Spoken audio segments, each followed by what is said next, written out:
Desde Lima y Londres llega el Super Show narrativo con sus anfitriones Alonso y Eric. El episodio de hoy: Davidich.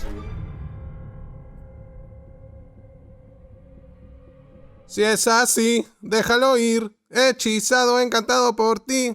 ¿Qué más da? No feliz. No nos rompas ese embrujo, Eggers. Déjame por siempre junto a ti. Me da gusto saber que por fin haya algo que sale de nuestras tierras peruchas de que Eric pudo reconocer. Y con esa buena nota positiva, lo saludo yo, Alonso Laechea, desde acá, desde Lima, Perú, en este día caluroso de octubre. Y por allá en Londres hay un ser enorme y resguardado en su hábitat llamado Eric Woolcott. ¡Hello! Oli, ¿qué tal? ¿Cómo estás? ¿Qué tal te ha tratado esta semana, Aloncito? ¿Cómo has estado? Este mes ha sido horror, déjame decirte, por muchos flancos. No te he hablado de horror, te he hablado de esta, no del mes, te he hablado de esta semana, Gil. Yo estoy hablando del mes porque el mes es lo que ha instaurado la norma. O sea, no importa la semana. O sea, si estoy hablando solamente de esta semana, te diría lo mismo que te dije la semana pasada. Bueno, efectivamente, ha sido un mes bastante de terror para todos, de hecho.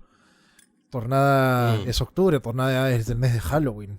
Y creo que si bien estamos a una semana de terminar este glorioso mes que a nosotros nos encanta, puta, ya quiero que se acabe de una vez, huevón, porque ya no puedo estar, o sea, ya estoy cansado de contar los días para que se pasen los más días y lleguemos a que se termine esta puta pandemia de orto, huevón. Es interesante ver todas las tensiones que pasan en nuestras mentes en un mes que está prácticamente caracterizado por ese sino del ser humano, la debacle mental. Pero hey, para eso estamos nosotros, para poder acompañarnos en estos tiempos de pesadumbres y estos tiempos de tedio. Así es. Y eso es lo que nos trae el día de hoy, el horror moderno.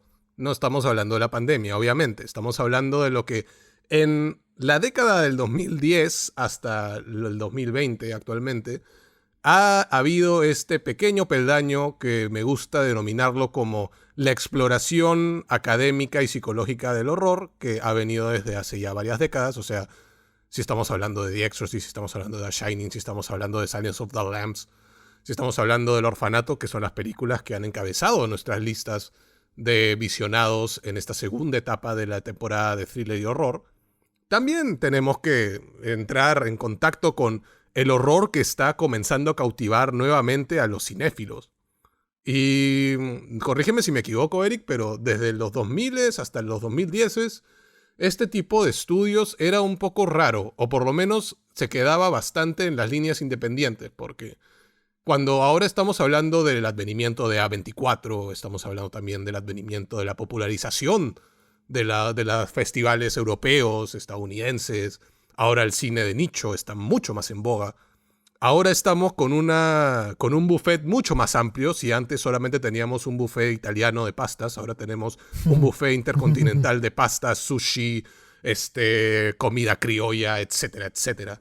Sí, entonces, Eric, dime, porque en la facultad nos ha impactado bastante esta evolución del horror y creo que entró a nuestras tertulias más refinadas del séptimo arte.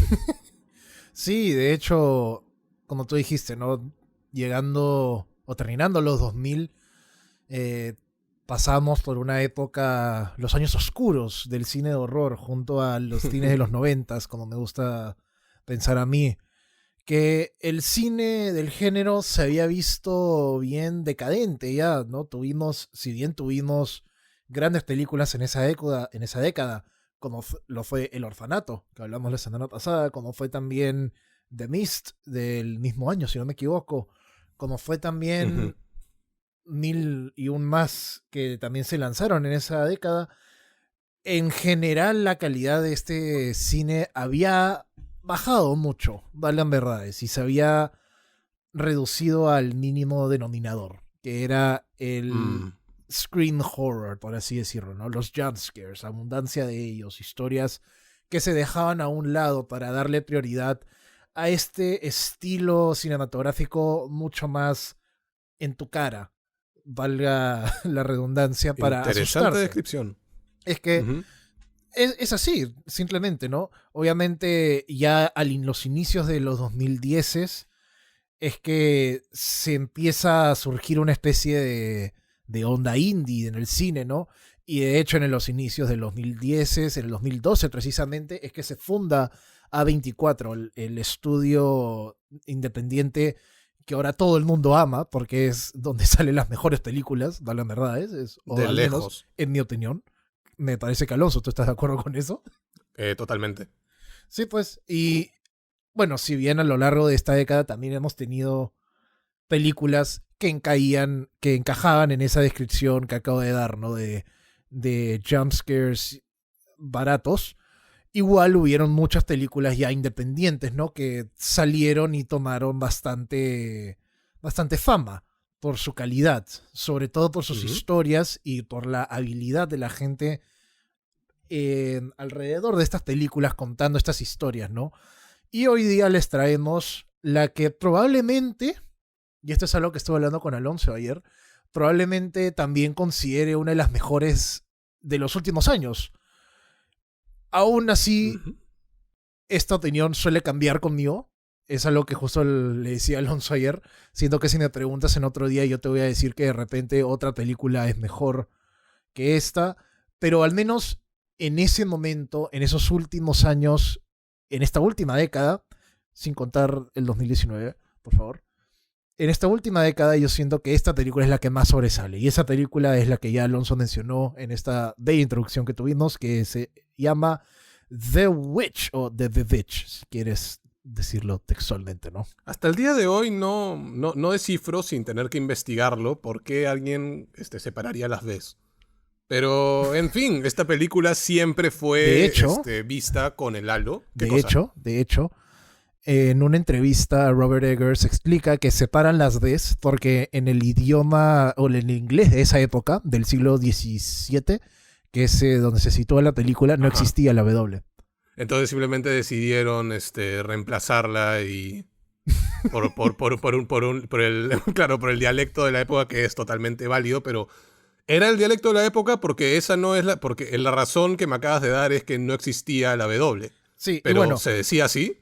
¿Dos veces? No sé. Pero en fin, en verdad el título. El título es The Witch, a New England Folktale, obviamente estilizado como The Witch. Porque justamente Robert Eggers, una de las cosas que también amamos de este director, ya puta, mandándome ahorita, es que este huevón se mata con sus investigaciones, carajo. Es una locura. El nivel de fidelidad de acá es alucinante. Totalmente. Y mira, justamente lo que iba a decir era que, resaltando no solamente por el título, sino la película The Witch, o siempre era esta cinta que viene con el halo de ser rebelde, ese halo de que queremos, de que un director capaz, un director que tiene una visión, un director bastante inspirado por las obras de antaño, por documentos de épocas de las plantaciones de Nueva Inglaterra, en las cuales se llevaban a cabo los juicios de brujas, en las que habían bastantes registros de cómo las personas no simplemente decidían controlar a la población e inculcar el miedo a través de esas leyendas. El mundo de la fantasía y el mundo real en esa época eran uno solo. Y es un vistazo bastante interesante porque nos deja ver la época en la cual la oscuridad humana sí iba muy de la mano con la oscuridad fantástica que vemos en el horror. Y de parte del caballero Eggers, ya está bien documentado por nuestro capítulo número 8 en The Lighthouse, tiene este reflejo en su trabajo de que el tipo se interesa por un tema, lo agarra y no lo suelta. Y es la manera más ejemplar de tener el horror bastante cimentado en nuestra mente. No nos paramos a analizar, esto fue real, esto se ve raro, esto es gracioso. No, nosotros vemos esto como si tuviera, y me atrevo a decir, como si hubiera esta herramienta de fly on the wall, como si fuéramos una mosca en la pared y estuviéramos viendo todos los acontecimientos que pasan en esta casa humilde de esta familia puritana en medio del bosque. Porque no veo lamentablemente, no veo cómo alguien podría sacarse del trance que te pone esta película. Y sí, muy bien lo dijo Eric. esta película para mí es una joya y por eso dejé hablar primero a Eric, porque la verdad yo me voy a ir en un remolino de apreciaciones ante esta joya. Para mí esta película es prácticamente el ejemplo de por qué el cine se lleva a todos los medios de encuentro. Y muchos pueden venir a decirme, pero la literatura puede explorar más la psicología humana, pero el teatro es la fineza de la historia y también el desenvolvimiento del actor, porque no tiene los aspectos técnicos para apoyarlo. Pero yo les digo que esta película es eso, más los aspectos técnicos. Y es una combinación tan hermosa que la verdad es prácticamente la cápsula del tiempo perfecta. Si quisiera preguntarme cómo fue esta vida de los puritanos ante el horror que deviene de creer que Dios los ha abandonado y que ahora son presas del mismísimo demonio, esta película no ha hecho más que interesarme en estudiar, no ha hecho más que interesarme en escribir historias y no ha hecho más que interesarme en explorar los límites de la narrativa. Y bueno, tenemos a Anya Taylor-Joy, que hace un fantástico trabajo como la protagonista de esta película en la forma de Thomasin. Tenemos a Ralph Ineson, que es William, el padre de Thomasin, que tiene una voz sacada de los abismos más guturales del infierno. Y tenemos a Kate Dickie, sí, su apellido es Dickie, pequeño pene, haciendo de la mamá de Thomasin llamada Catherine. Que conste, también, que conste en Escocia, Dickie es un apellido algo común, según tengo entendido. Sí, en Escocia hay bastantes penes chiquitos. Sí, tú eres Eric lo dijo. Tú eres Ginger. O sea, ¿Gingers vienen de Escocia o de Irlanda, Eric? De los dos. De hecho, de los dos. ¿Cuál es el estereotipo? ¿Cuál es el estereotipo? De hecho, en los dos. Y no es coincidencia, porque Wraith, esa película con la Ginger más famosa del cine, al parecer, es de Escocia. Así que I rest my case. ¡Oh, pobre Emma Watson! ¿Quién? Emma Watson. Pobre Hermione. Hermione Pero bueno, no es Ginger. Pucha, para mí es recontra Ginger en las primeras de fucking Harry Potter. Tienes que chequear tus ojos. Tío, lo es. Cholo, no. Créeme. No lo es. Believe me. No She lo is. es. No lo es. Ya. Pero volviendo a The Witch. O sea, hablando de una witch, volviendo a otra witch. Sí. En esta parte de la década, cuando bien ha dicho Eric, que teníamos todas estas obras todas estas obras que tratan de capitalizar el éxito de obras pasadas, porque los jumpscares son divertidos y devienen en entretenimiento. Todas las personas dicen, esta es genial taquilla, Paranormal Activity le fue de concha a su madre, Grave Encounters le fue de concha a su madre. Vamos a repetir esta fucking fórmula y vamos a hacer que todo el cine parezca prácticamente un blank sheet para que luego la gente siga yendo al cine y sea mindless entertainment, o sea, entretenimiento sin ningún tipo de tema o sin ningún tipo de exploración, que deviene en yo prendiendo una linterna en medio de la oscuridad, viendo qué hay ahí y asustarme un ratito o tener un pequeño resalto y salir corriendo riéndome. Porque al final prácticamente es eso. O sea, tú ves la pantalla, aparece un jumpscare, te asustas y te ríes de que te has asustado. Entretenimiento para toda la familia. Y barato. Pero, y fácil de hacer, hablan de verdades. Y por eso digo, o sea, si es que hay una fórmula ganadora que ya ha resultado en ganancias, las personas que son emprendedoras y quieren hacer más negocio que arte van a acaparar todas esas fórmulas y las van a repetir, de hecho. Pero esta película entra en este plano en el que nos preguntamos, ¿qué vino primero? O qué idea vino primero. ¿La idea de escribir una historia acerca de un drama familiar que deviene en delirio? ¿O fue primero la idea de hacer una película acerca de brujas? Y digo esto bastante porque no se puede ignorar bajo ningún concepto los temas que se tocan en esta película. Uh-huh. Vemos este tropo también en directores como Ari Aster, en directoras como Jennifer Kent, y también ahorita lo vemos con Robert Eggers. La trifuerza del cine de horror moderno, en mi opinión. No es coincidencia que los tres están asociados con A24. No es coincidencia que los tres en sus debuts hicieron grandes películas de horror. Eggers con The Witch, Ari Aster con Hereditary y Jennifer Kent con The Babadook, que si Dios es grande podremos hablar de estas películas pronto, probablemente ya no en este ciclo de horror, sino en el siguiente, si es posible, o de repente en algún otro momento, ¿no?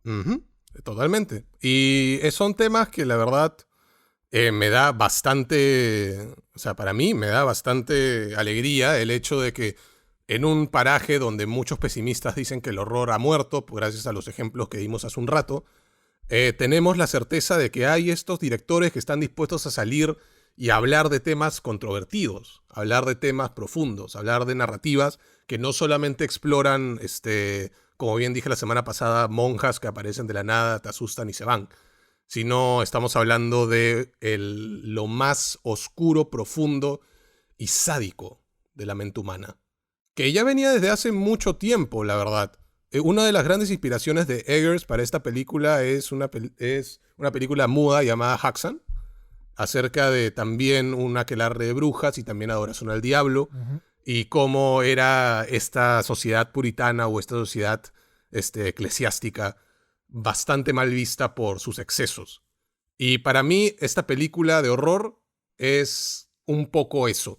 Es una película de horror porque vemos shock enorme en forma de monstruos y brujas, pero también es una película trágica en la cual podemos ver cómo la opresión puede generar lo más pútrido de las intenciones del ser humano y lo difícil que es para nosotros condenarlos por haber sido expuestos a estos contextos.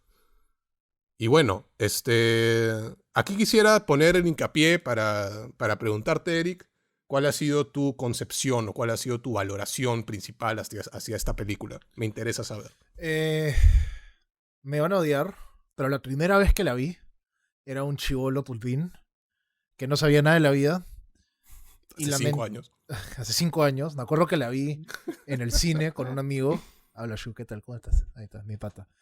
La vi con un pata en el cine. Me acuerdo que vimos el tráiler, otra vez, cuando veía tráilers, épocas oscuras de mi vida. Y todo ha mejorado. Y todo ha mejorado ahora que dejo de ver trailers, sí. La pandemia aparte, ¿no? Pero bueno. Pero entré a ver la película, lo dejamos, ¿no? A su juicio. Entré a ver la película con una idea muy distinta de lo que realmente me esperaba. Yo me esperaba una película llena de sustos, llena de jumpscares, llena de horror barato, del horror que hemos mencionado, ¿no? Pero yo salí con los huevos hechos corbata, luego de estar hipnotizado por 1 hora y media, gracias a la habilidad de Robert Eggers de poder contar esta historia de esta manera, porque no me hubiera podido haber esperado sentir tanto miedo en una sala de cine hoy en día, después de tanto tiempo. O sea, pensando de repente en momentos más concretos, me refiero a toda la historia que genera Eggers alrededor de esta protagonista, interpretada por Anya Taylor-Joy, que es Thomasin, y cómo ella debe afrontar siendo una mujer débil y joven, valen verdades, frente a este mundo totalmente machista y opresor hacia ella, de cierta forma, ¿no? Y esa es una de las cosas que yo saqué, al menos. O sea, es poner esta suerte de historia que podría considerarse una especie de coming of age, de cierta forma. Coming of age son estas historias de crecimiento de los personajes, ¿no? Y es este coming of age extraño en un ambiente de horror de esta pequeña joven frente a las realidades del mundo a pesar de tener estas creencias religiosas, ¿no? Y cómo estas propias creencias la afectan a ella y a su familia también. No sé si podría definirlo de otra forma, de verdad, porque cuando la vi por primera vez estuve realmente hipnotizado. O sea, Eggers manejó de una manera alucinante la atención del espectador. Y hasta ahorita lo sigue haciendo, de verdad. Valen verdades. Sí, no hay objeción, la verdad, por mi lado. Yo concuerdo bastante con Jay Bauman de Red Letter Media. Esta película no solo es mi película favorita del 2015, sino de todo el maldito siglo. Y para mí es una obra maestra. Y yo creo que tiene bastantes factores, como bien dijo Eric, que nos deja entrever de que es una historia, pero también es otra. Es un aproximamiento, pero también ahonda en otros temas. Porque aquí estamos hablando de un director que se sumergió en los miedos y sueños de los puritanos de la época. Ujú. Tenemos la pesadilla de todo puritano, el abandono de Dios y el atosigamiento de un ente maligno. Pero esto deviene también en su objetivo. Queremos inyectar en la mente, el objetivo del guión, inyectar en la mente del espectador el miedo de un puritano siendo abandonado por Dios. Y a mí me encanta esta cuestión de un originario de Nueva Inglaterra que dice que guarda relación cercana con el tema de la película, que viene de esta tierra de leyendas macabras y brujería, que prácticamente lo siguieron toda su vida, porque mientras daba vueltas por su hometown, por el lugar donde él nació, se da cuenta que estaba en estas granjas, estas plantaciones, estos pequeños establos que aún seguían en pie después de varios años. Y aquí hay un tema bastante peculiar, que a muchos les puede parecer un what the fuck. Bergman es la inspiración más grande de este director. De un director que la verdad ha confesado que no es mucho de películas de horror. Ah, sí, Y sí, es un tema bastante interesante porque también deviene de otra mentalidad que ha sido una constante en esta exploración de películas. Porque si estamos viendo las películas que hemos escogido, no, los directores que son los realizadores de estas películas no son solamente horror, o por lo menos no son caracterizados mayormente por sus realizaciones de horror. William Friedkin es más que todo un thriller y un director de aventura y suspenso. Estamos hablando de Stanley Kubrick, estamos hablando ya de una amplia gama de temáticas y géneros también. Sí, probablemente Kubrick es el más amplio en ese sentido, me atrevo a decir. Sí, es todo un abanico, todo un abanico ese huevón. Metió mano a todo. Sí, y a todas. Y estamos hablando también de Jonathan Demme, que también es sus características de thriller policial resaltan sobre las de horror. Uh-huh. Y Bayona, que también, bueno, lo que vino después de él, como bien ha dicho Eric, preferible no mencionarlo, pero que el horror no siempre ha sido la bandera que lo ha definido. Pero luego acá tenemos a Eggers, que es un huevón que dice no haberse influenciado tanto por el horror y más por estos thrillers psicológicos que ha dirigido directores como Ingmar Bergman. Uh-huh. En donde tenemos este aproximamiento que no es tanto vamos a explorar lo más profundo de la oscuridad mística de este mundo. Acá lo que está haciendo Eggers es vamos a explorar lo más profundo y recóndito de la mente humana. Y eso es lo que me encanta de esta película. Que no solo explora la oscuridad del exterior, que habita en partes del mundo que no conocemos, porque explora la oscuridad en el interior del ser humano desde la perspectiva más puritana y desde la perspectiva más mundana. Y esto es un tema que para mí vale la pena resaltar bastante. Porque el misticismo, el tema de que estamos explorando un mundo distinto, viene también desde la cáscara o desde el vessel, desde el proxy, de una familia, un drama familiar que el cual muchos podemos empatizar. Uh-huh. Tenemos una familia que quiere mantenerse unida. Tenemos una familia que está buscando recursos para sobrevivir. Tenemos todo un paraje en el cual es totalmente adverso y tenemos también el decaimiento de la figura de autoridad o esta figura pretenciosa, presumida, que piensa que sabe más que la gente de su pueblo, hablando perfectamente de William, esta persona que sintió que era el emisario de Dios sobre todos los demás y cuya arrogancia terminó destruyéndolo. Y es aquí, bueno, Eric, donde entramos al guión más de lleno, porque sí, este punto que tocaste tú, que me parece vital, que es el de la opresión de Thomasin y cómo ella poco a poco fue teniendo esta historia que resultó ser un coming of age, como tú bien dijiste, comienza viendo cuál es la premisa de esta historia. Eric, sí. Cuéntanos, ¿cómo es que comenzamos con The Witch? Ay, carajo, casi me caigo en la silla. Another day, Another Otro day. día, otro día, otra caída en la silla. Una cosa nomás que me gustaría agregar a lo que acabas de mencionar es que si bien tenemos una familia la cual a lo largo de la película conocemos mucho más cómo funcionan y su dinámica y conocemos mucho más los personajes, no sé tú, pero de arranque odié a esos gemelos. De frente lo tengo que decir. De arranque, desde los primeros 10 minutos, cuando los chibolos de mierda empezaron a chillar con el nombre de Black Son Phillip, chibolos de mierda. puta madre, quería que mueran.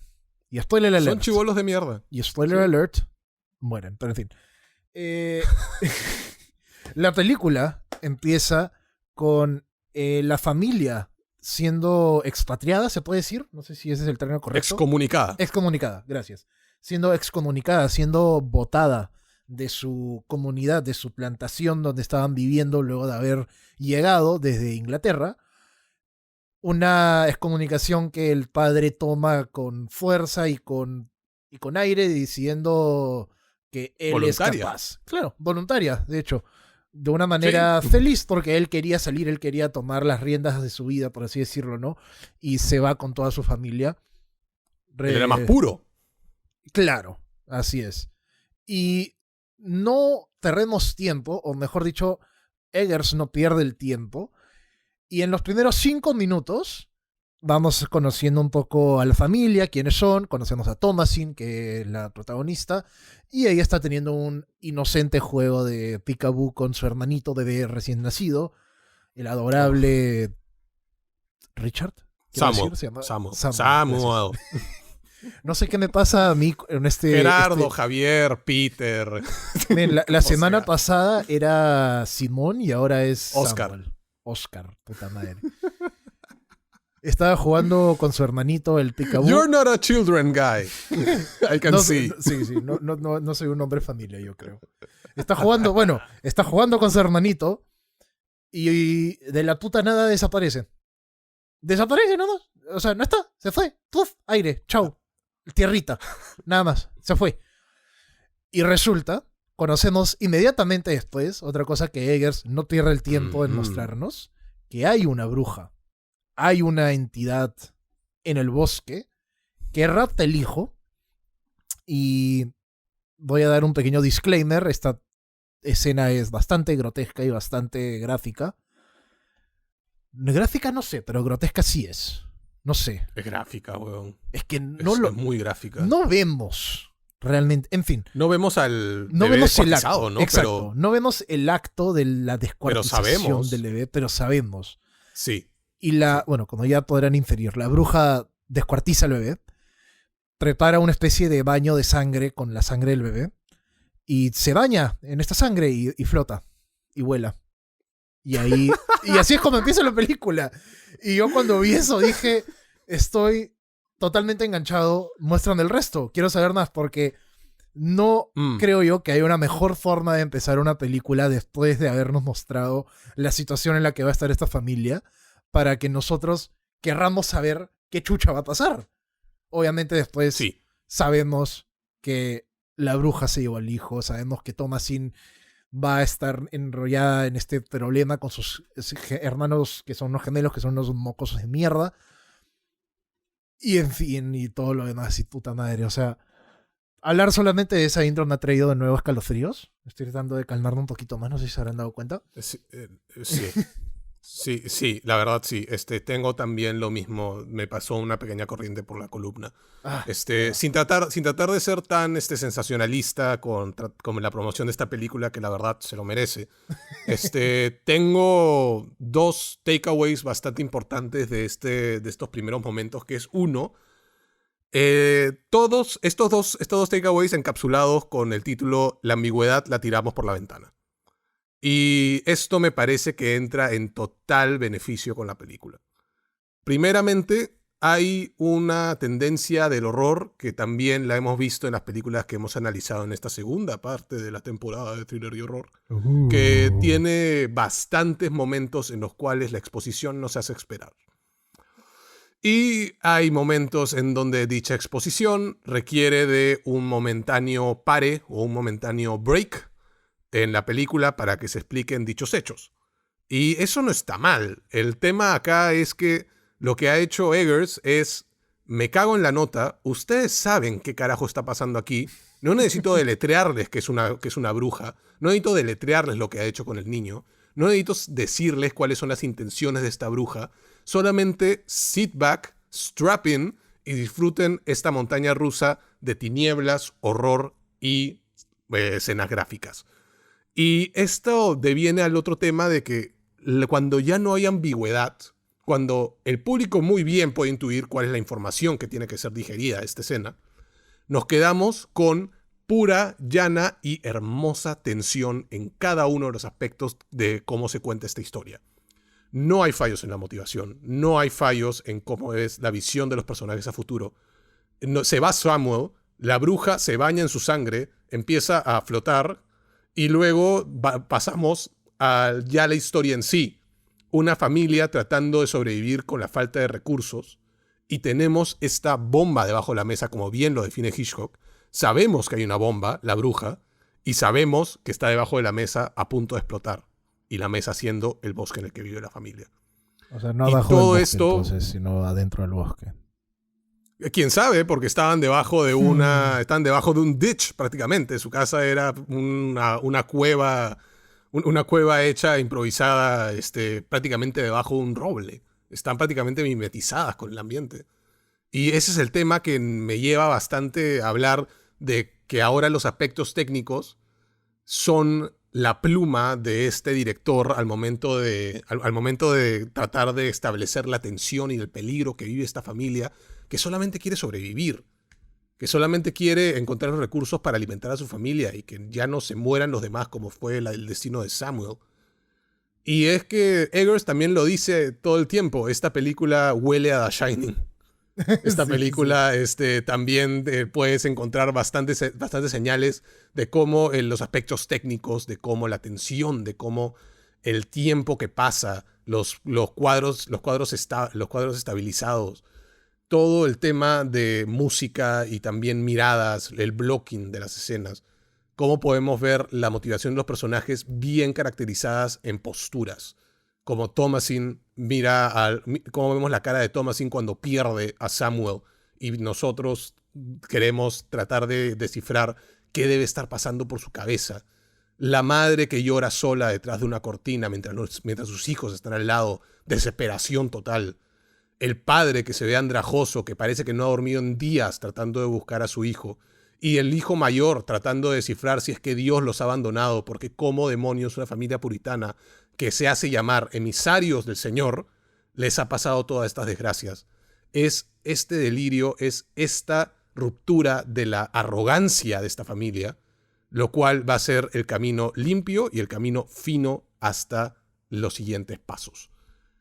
Y esto es lo interesante también en términos de acciones, porque si vas a escribir un guión tienes que tener claras cuáles van a ser las acciones de tus personajes. Tenemos claro que la familia quiere sobrevivir. Tenemos claro que la familia quiere conseguir recursos. Y luego tenemos la acción contraria de que las brujas poco a poco van a tratar de conseguir algo de la familia.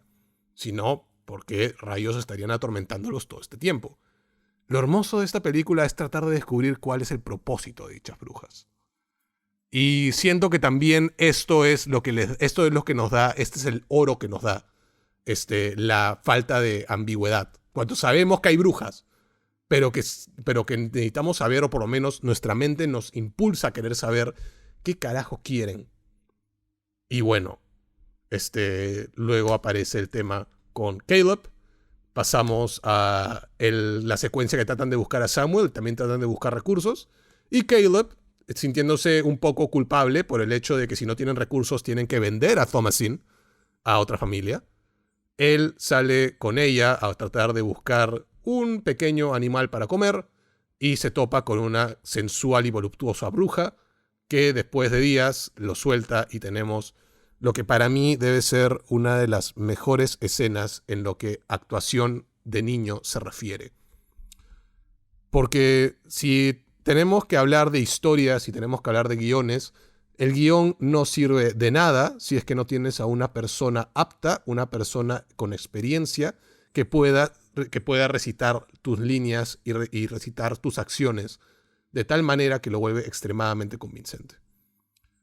Y Caleb tratando de rogar, tratando de pedir lo más que pueda el perdón de Dios mientras está con un pie en la tumba, es un tema digno de analizar, es un tema digno de recordar. Para mí aún me sigue dando pesadillas el hecho de que este pobre niño que estaba en la luz total, cuya familia estaba rodeándolo, cuyos gemelos, que ya sabemos que tenían un pacto con este demonio llamado Black Phillip, estaban convulsionando al otro lado del cuarto, y tenemos a Thomasin, que era acusada por ser una bruja. Todo este caos encapsulado en esta escena, para mí esta escena es la película. Una familia que no entiende qué demonios le está pasando al resto de sus miembros y que poco a poco se va a comer entre sí. Yo creo que el desconcierto como elemento narrativo es lo más impresionante de esta película, porque es algo que trasciende un poco la historia y se transmite también a nosotros como espectadores.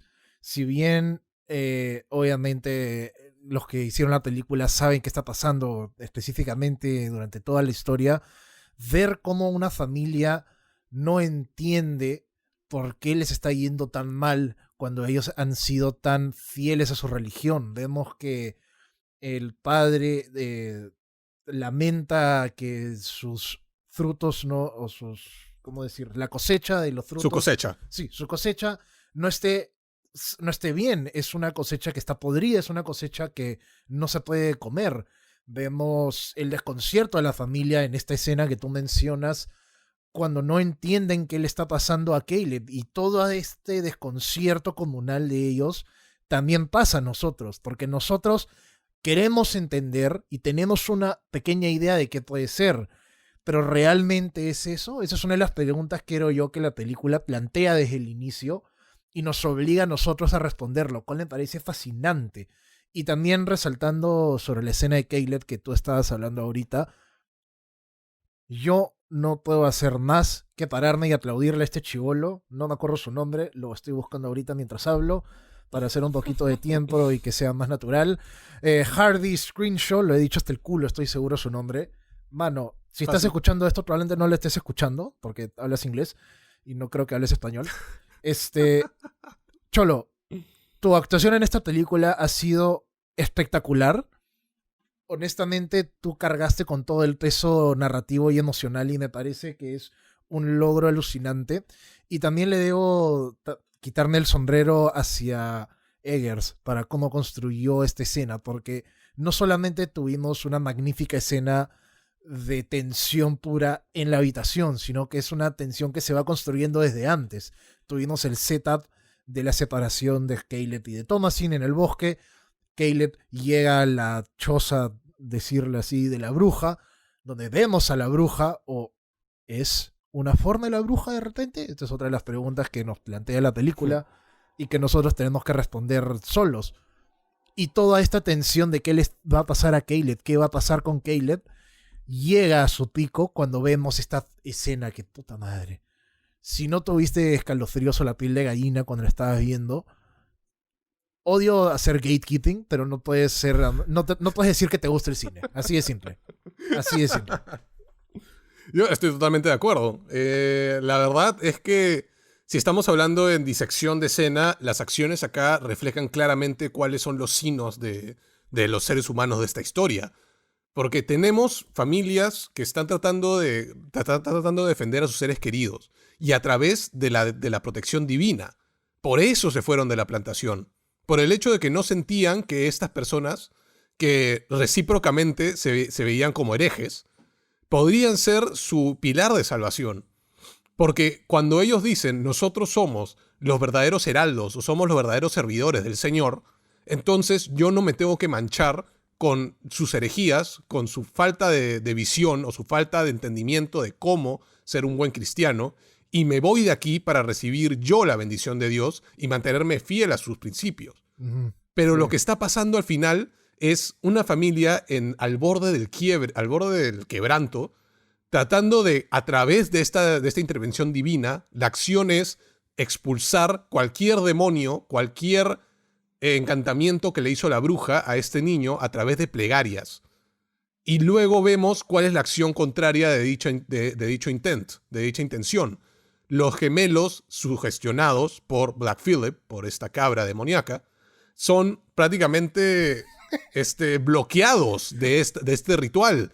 Los niños se olvidan de sus plegarias. Los padres los ven con terror. ¿Cómo demonios nosotros, los verdaderos siervos de Dios, vamos a tener un problema tan banal? ¿Cómo va a pasar este momento en el cual los niños que nosotros hemos criado, que yo he criado, hablando de la perspectiva del padre, se van a olvidar de las plegarias? Y entonces, en la mera desesperación, cuando no quieren aceptar que Dios no está de su lado, es porque seguramente alguien de su familia ha pecado el peor pecado del mundo y ha decidido transformarse en una bruja. Y es aquí donde quiero hablar contigo, Eric, de cómo se refleja la rebelión, o por lo menos el camino hacia la rebelión de Thomasin. Porque... Me sigues diciendo si Thomasin, bien, es Thomasin, por favor. Es que es TH y la verdad me siento mucho más caballeroso diciéndolo así. Oh, Y yo siento, español, está bien. yo siento que en esta época se basa bastante. Y bueno, Eggers muy bien lo ha dicho, ¿no? Si las personas que quieren verlo a través de este gobierno patriarcal trata de reducir a las mujeres con la narrativa de las brujas, Eggers lo ilustra un poco más en términos de la mentalidad de la gente de esa época, porque las brujas sí representaban esta ruptura de la ambivalencia, o sea, representaban esta ruptura de si lo hago o no lo hago, de las mujeres hacia sus potenciales poderes en la sociedad patriarcal.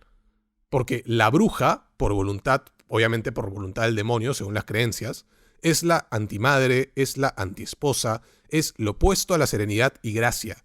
Es la rebelión total, es literalmente la desnudez.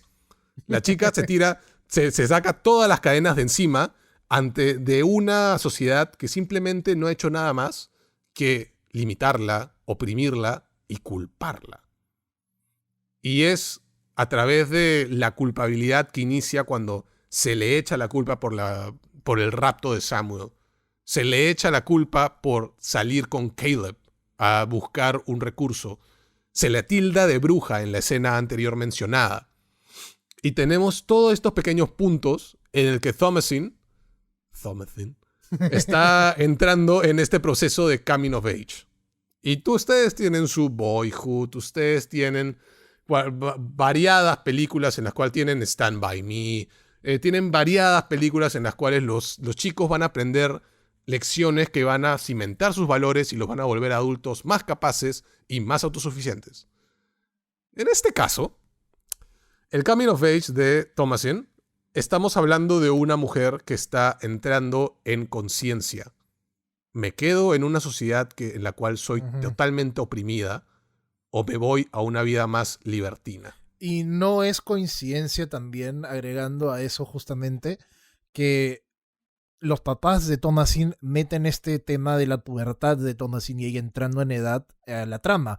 En un momento ellos mencionan de que ella ya está en edad para ir a servirle a otra familia y que por su necesidad de problemas económicos de la familia en ese momento es necesario de que ellos la vendan. Es una costumbre antigua que ya no se debería hacer hoy día con concepto. No. Totalmente no. Sí, importante. Pero sí, esto también. o sea, sí, yo creo que también, y no sé cómo será tu visión acerca de este hito, ¿no? Pero la película siempre se ha caracterizado más que como un shock horror, o tal vez, yo diría hasta más que un elevated horror, es un horror de estudio de personaje. Sí, es un horror cimentado en el conflicto psicológico, representado por lo represivo, por lo patriarcal, que era la estructura de la sociedad puritana, y lo oscuro, sádico, sangriento, que representa la liberación de las mujeres en brujas. Y divertido, ¿no? Porque, a excepción de The Shining, muchas de las películas que hemos tratado tienen estas temáticas feministas, en las que vemos personajes femeninos alzándose y tomando control un poco de sus sociedades. En El Exorcista iba más por el lado de la madre, tratando de ella ser la emisaria, o por lo menos la que busca la ayuda para su hija. En Silence of the Lambs tenemos a Clarice, que es uno de los mejores ejemplos del cine. Y en El Orfanato tenemos la rebelión absoluta de Laura. Pero aquí lo que tenemos es el miedo, el horror que refleja esta sociedad basada en control, o esta sociedad basada en castigo, esta sociedad basada en un sojuzgo. Y bueno, si eres tú el espectador de esta película, si lees el guión, si experimentas la historia como tal vez yo y Eric la hemos experimentado, es un poco poner este chestnut, poner este pequeño debate sobre la mesa. Es condenable son condenables las acciones de Thomasin al final, cuando nos damos cuenta que el camino que cimentó su familia, el destino que su padre prácticamente impuso en sus hijos, los llevó a esta total destrucción. Cuando ya no te queda nada y cuando te das cuenta de que esa estructura que simplemente te ha oprimido de inicio a fin, en una estructura narrativa limpia, pulcra, que no toma descansos, y vemos cómo esta persona poco a poco se va degenerando en una chica que decide admitir que es una bruja y decide restregarle en la cara a su padre, que es un inútil, y luego recibe la oferta del diablo de una vida más con una libertad que nunca ha conocido. ¿Serías capaz de juzgar a esa persona? Yo dejo un poco esa pregunta sobre la mesa porque me parece que he ahí un poco el pilar del horror de esta película también, viéndolo en El Espectador. Sí, de hecho, creo que parte del encanto de esta película es que justamente te dejan un poco estas incógnitas sembradas a lo largo de la historia para que tú como la audiencia respondas si en tu caso, si tú hubieras pasado lo que ha pasado esta protagonista, ¿qué hubieras hecho tú? Yo no sabría decir, honestamente. Me parece que, o sea, si lo quieres ver de una manera un poco objetiva, si quieres ponerlo así de repente, obviamente Thomasin ha pasado por tantas cosas malas y llega esta figura que es el puto demonio, es Satán, prácticamente, a ofrecerle una vida deliciosa, como él dice justamente. Puta, o sea, se podría considerar, creo, ¿no? Me parece. O sea, ese es lo genial de esta película, porque no solamente tenemos un universo narrativo bien rico, que es el siglo XVII, ¿no? Tenemos también un acontecimiento histórico que informa de gran manera esta narrativa, que son toda la persecución de brujas de esa época, pero tenemos una trama con un personaje principal que es recontra empatizable y recontra simpático. Nos hace ver realmente las cosas que le han pasado de cierta forma, que su decisión final no quiero decir que esté justificada, pero la podemos entender de todas maneras. O sea, no parece que se haya tomado una decisión porque es lo único que le quedaba, mañana, sino porque ella realmente lo quería. Ese es algo que ella realmente quiso en ese momento. No fue simplemente de que, bueno, no me queda otra, morir con el diablo. Es totalmente de acuerdo, totalmente de acuerdo. Es bien difícil ponernos en los zapatos de la persona, de Thomasin en esa decisión. Pero yo siento que todas las cadenas de acciones, porque muy bien Eggers pudo haber sido bastante simplista, bastante complaciente y decir voy a armar una cadena de acciones que devendrán en punto 1, familia quiere recursos y quiere que su familia viva. Punto 2, hay una acción contraria de un ente desconocido que quiere que su familia sufra y muera. Punto 3, esta persona tiene la acción de buscar un recurso. No lo consigue. Entonces, la peripateia de Stanagnorisis, hablando de términos complejos teatrales dramáticos. Alonso, ¿podrías decirlo en cristiano para los que no conocen peripateia y agnorisis, por favor? Que lo hemos repetido hasta la paz no sé cuántas veces, pero bueno. O sea, si puedes una definición nomás para aquellos que no han escuchado los anteriores. Ok. Chicos, lean también, ¿ah? Lean también. Hagan nota.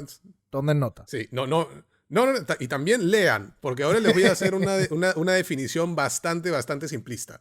Esta familia se dio cuenta de que de que lo que están haciendo no lleva a nada, anagnórisis. Y luego esta familia decide tomar una decisión al respecto y cambia su personalidad o cambia su comportamiento en base a este trial and error. Peripatea.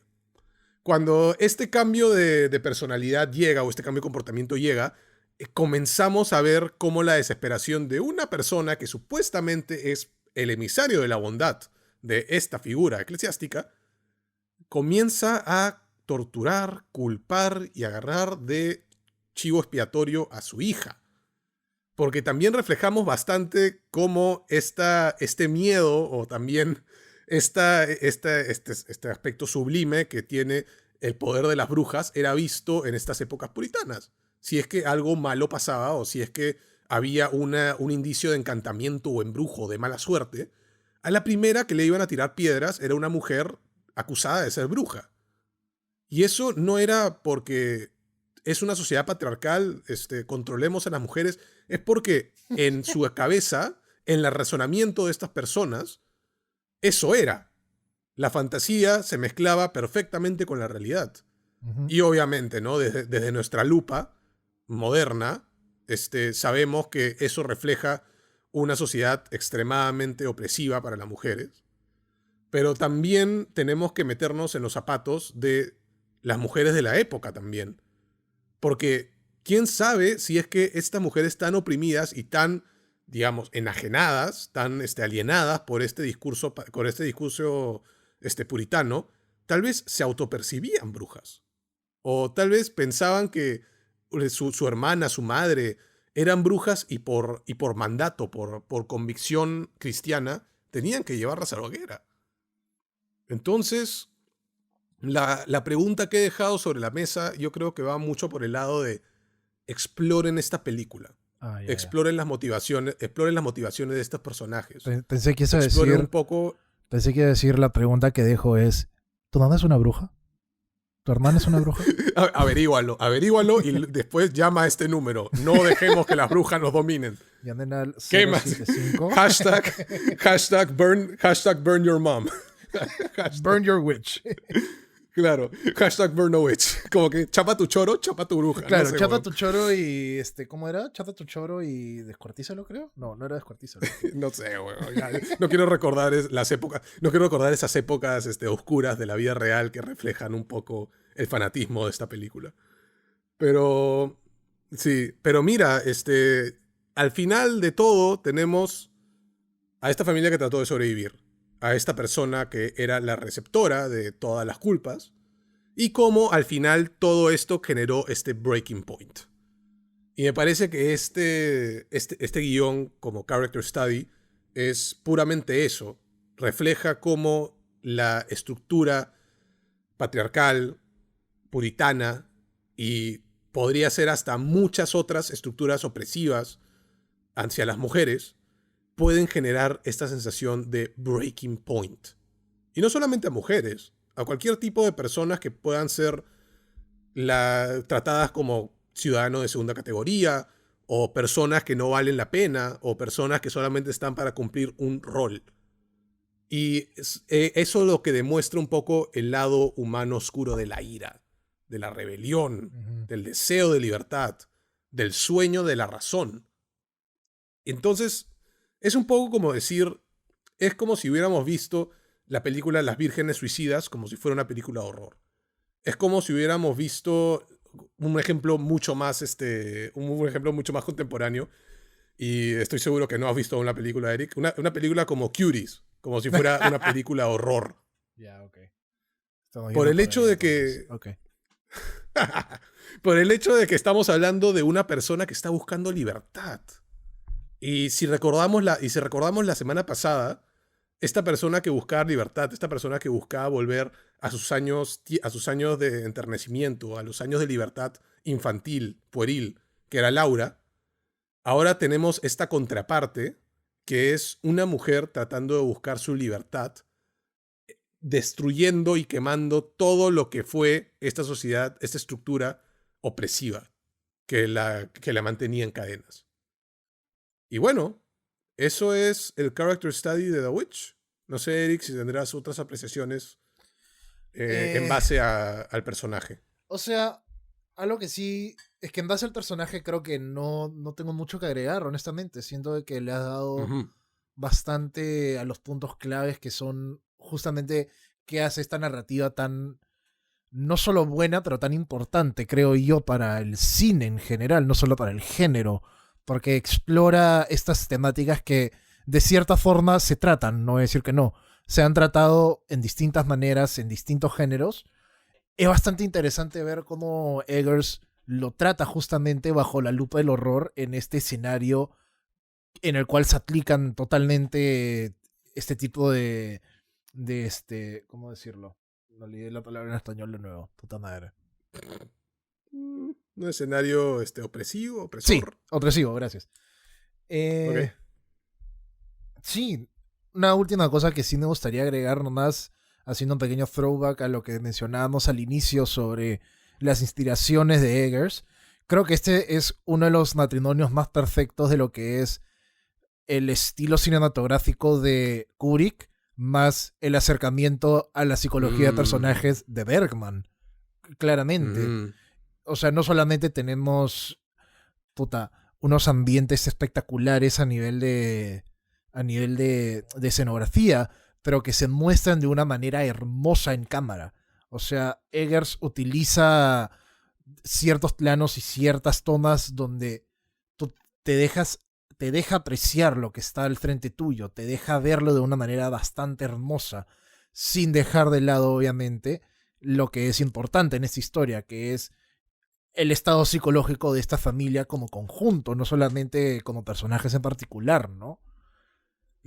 Este setting y este ambiente que también lo usa como herramienta del horror, que es el bosque de por sí, puta madre, no hemos podido hablar mucho de eso tampoco. Cómo Eggers lo utiliza para generar incomodidad no solamente en los personajes, pero también en nosotros. Nunca sabemos realmente cómo es el bosque o qué hay ahí adentro. Sabemos que hay una bruja, sabemos de que está por ahí, pero nunca realmente sabemos dónde exactamente. Hasta que, bueno, ya que le va y la ve, etcétera. Y bueno, eso es el principio de la bomba debajo de la mesa, ¿no? No sabes cuándo va a explotar. Exacto. Pero también, sí, o sea, en temas visuales, sí, definitivamente esta película creo que es el máximo exponente en el término elevated horror, Sí, en el de que todas basa maneras. que el horror es el impacto dejado a través de los sustos y también a través del efecto que el ambiente y la escenografía te dejan. Me parece que acá un punto más para el guión es este bosque no representaría nada para nosotros si es que no lo viéramos a través de la lupa de los personajes. Ujú, Y totalmente de es, acuerdo. claro, sí, o sea, es el hecho de que tienes el nido de amenazas que te arrebató un bebé, que te arrebató al hijo que iba a ser el nuevo breadwinner, el encargado de la familia. Ujú. Es el que sabes que habita una bestia, ya se hace un lobo, ya se hace una bruja, y está al costadito de tu casa. Es prácticamente tu jardín. Claro, Y está sí, ahí. sí. Es ese terror, Ujú, ¿no? Que está afuera, pero que no lo conoces muy bien. Y por eso es que te da ujú, miedo, mañas. Esa es una de las cosas que, puta madre, me encanta. Y honestamente, no puedo decir de que esta no es una de las mejores, de verdad, de los últimos años, o del siglo, honestamente. ujú. Creo que ya a niveles personales, para mí me gustó más The Lighthouse. O sea, yo soy un Ujú. fanboy total de Robert Eggers, voy a admitir también, ya. Entonces estoy totalmente biased acá. Pero yo siento que The Lighthouse como película, creo que en general es un poco mejor que The Witch. Pero esa es en mi apreciación totalmente personal. Aún Los así tentáculos, ¿no? ¿Cómo? Los tentáculos, Ah, ¿no? obvio, tú pones un tentáculo en pantalla y ya me compraste. Olvídate. Figures. Amo o sea, miren mi video de Lovecraft, ahí van a entender por qué amo los tentáculos. Es una confesión muy peculiar de lo mucho que te gusta el hentai. Sí, no vayamos en esa tangente. Pero The Lighthouse, siento de que me gusta más como película, pero no puedo Ajá. dejar de apreciar y en verdad estar asombrado de lo bien hecha que está The Witch. Y este es el debut directoral de Eggers, brother. Estoy demasiado Ujú. ansioso ansioso, puta madre, por ver qué va a hacer con The Northman. Porque esa película, tú ves ese elenco, huevón, y no tienes más razón para estar erecto. Tienes Alexander Skarsgård, Nicole Kidman, Willem Dafoe, Ethan Hawke, Björk, la artista islandesa, vuelve a juntarse con Anya Taylor-Joy y también con Ralph Ineson y Kate Dickie. Alucina. De Tiki. Ahí está, sí. Y... Tu apellido favorito. Sí, totalmente. Benito. Y bueno, o sea, definitivamente Eggers tiene bastante que hacer y la verdad, siéndote totalmente sincero, mientras más se demore en hacer su arte, más ansioso voy a estar y con muy buena razón, Sí. a lo bueno se hace esperar. Pero también está el hecho de las apreciaciones es el horror, ¿no? Porque, bueno, sí, para ti The Lighthouse es mejor película y definitivamente estás en tu derecho de decirlo. Pero definitivamente para mí es algo bastante... Es algo bastante peculiar porque cuando hicimos el capítulo de The Exorcist, para mí The Exorcist dije, ya, esta es mi película de horror favorita. Pero volviendo a explorar The Witch, para mí esta película, como bien dije, es una de esas pelas que entra en una lista muy pequeña en la cual yo puedo llamar obras maestras. Es un poco, o sea, pero es un poco condicionado, obviamente, por el estudio que he hecho, por el momento en el que estamos. Porque quién sabe si es que otra película de horror va a llamarme la atención mañana o la próxima semana. Claro. Pero si de algo puedo estar seguro puede ser que esta película no sea mi favorita por siempre, pero por siempre va a ser una gran película. Eso es justo lo que iba a mencionar. O sea, no dejemos de olvidarnos de que si bien la carrera de Eggers acaba de empezar literalmente, o sea, esta película tiene ya 5 años nomás, si bien su carrera acaba de empezar y él probablemente vaya a sacar muchas otras películas que probablemente, quién sabe, una siguiente te gane más cariño que esta, no olviden, o sea, no dejamos de lado que esta de por sí, como sí sola, yo también la podría considerar como una obra maestra para su momento, para las herramientas que tuvo el director, para la historia que contó y para los temas que trató. De por sí, en digamos, en esa pequeña burbuja, en ese pequeño microcosmos, yo también no me atrevo, o sea, me atrevo a decir que puede ser considerada una obra maestra dentro del género. Sin miedo. Para ver sin pueblo. Para ver sin pueblo, concha tu madre. Tiremos bombas molotov a cualquiera que diga lo contrario. Sí. Bueno, haters en los comentarios, esto ha sido... por favor. Exactamente. Y esperen para que nosotros, educada y formalmente, les metamos una jabalina al culo. Otro tema interesante es todo este camino que hemos recorrido desde los 70s hasta los 2010s. Toda esta evolución del horror, empezando por el horror, por el horror religioso y terminando de nuevo en él. Es una lupa bastante interesante. Es hermoso. Sí, lo es. Lo es. ¡I know! Okay. Y la verdad, en la actualidad, como estos maestros que han venido y han instaurado el horror de varias maneras, queremos, tal vez, no sé, Eric, si tendrás un last remark antes de presentar lo que nos espera la próxima semana.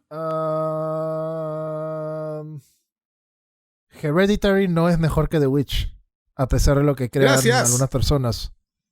Sí. Gracias. Igual Hereditary es un pelón, ¿eh? Hereditary igual es un pelón, me gusta mucho, pero The Witch es mejor. The Witch es simplemente mejor. Hereditary es un poco más convencional. Es un poquito más convencional. Igual Hereditary rompe varias cosas o tropes del horror moderno. Mantiene también buen throwback a lo antiguo. Esta película sí, a mí en lo personal, me parece mejor. De por sí. Y es mejor que The Babadook. Ódienme todos los que quieran, pero es la verdad. ¿Sí o no, Alonso? Yo ya dije que es la mejor película de horror del siglo. Ya, tipo, más que eso creo que no puedo decir. No sé. Pero sí, o sea, y para todos aquellos que quieran dejar o estén molestos, los comentarios están por algo. La próxima semana, damas y caballeros, niños y niñas, queríamos tener este pequeño detour, ya habiendo pasado Halloween, ya habiendo pasado todo este mes de horror, queremos seguir hablando de los potenciales del horror. Y no solamente en la estructura o en la plataforma cinematográfica. Porque yo y Eric hemos estado en grandes discusiones hablando de qué otros formatos podríamos presentar en el show.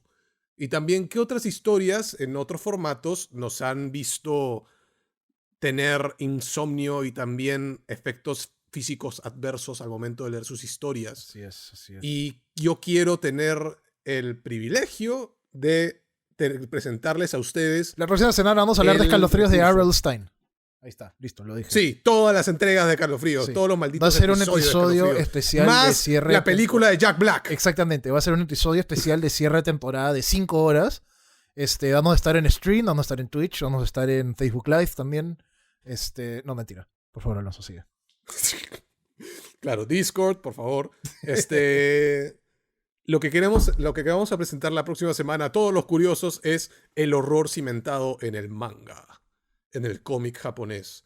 Y para nosotros, obviamente, que somos un poco fans primerizos de esto, somos pequeños cachorros tratando de explorar este terreno que ya muchos otros sabrán de cabo a rabo. Nosotros somos grandes fans de Junji Ito también, pero para nosotros la persona que debe encabezar tu incursión al manga como potencial plataforma del horror es Oshimi.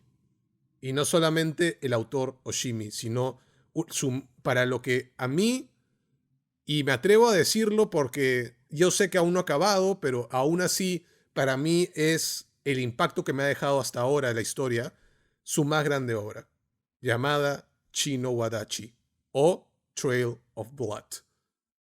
Y la próxima semana tendremos una linda horita para decirles a ustedes de qué carajo están esperando. Vayan a leer manga, vayan a leer esta historia que la verdad por poco y me hace vomitar. Y no quiero decir más, porque la próxima semana ya sabrán el daño psicológico que nos ha hecho esta obra.